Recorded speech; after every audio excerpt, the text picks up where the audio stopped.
pagi Puan Indah dan kawan-kawan.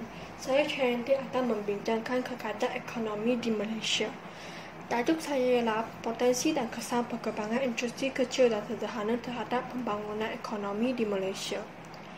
Potensi pengembangan industri kecil sederhana termasuk membekalkan peluang pekerjaan, meningkatkan taburan dalam negara, menawarkan barangan bermutu kepada pengguna dan mengukuhkan struktur asas industri negara.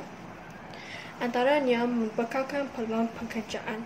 Hal ini kerana industri kurang menggunakan mesin dan lebih menggunakan tenaga pekerja. Oleh itu, keperluan tenaga buruh yang ramai mewujudkan banyak peluang pekerjaan. Seterusnya ialah meningkatkan taburan dalam negara. Simpangan pemilik sendiri pengusaha industri terpaksa menyimpan wang bagi tujuan pengubur modal dan taburan dapat dicampur untuk pembangunan ekonomi dan negara.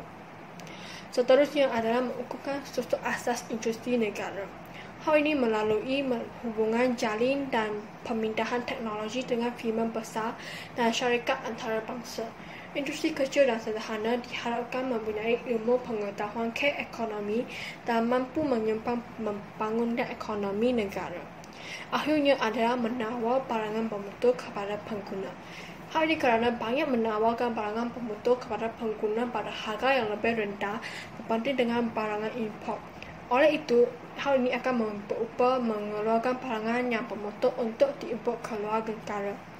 Seterusnya adalah kesan perkembangan industri kecil dan sederhana termasuk kekurangan pekerja yang bermahir, graduan universiti tidak berminat dalam usahawan industri kecil dan sederhana dan ketidakcukupan modal yang diperlukan. Antaranya kekurangan pekerja yang bermahir. Industri juga berhadapan dengan cabaran kesukaran untuk mempertahankan penghijauan tenaga kerja mahir dan tenaga kerja yang mahir akan meningkatkan industri untuk menyertai firma-firma besar yang menawar gaji lumayan dengan pelbagai insentif pula. Seterusnya ialah ketidakcukupan modal yang diperlukan.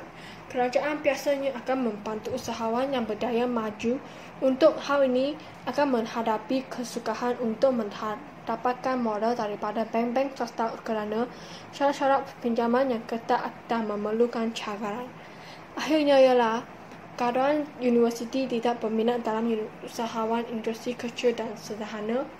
Kebanyakan pula terutama graduan universiti tidak berminat mencebur diri dalam usahawan tani industri kecil dan sederhana luar bandar dan terdapat banyak peluang pekerjaan yang menawarkan pendapatan yang lebih tinggi dalam sektor perindustrian.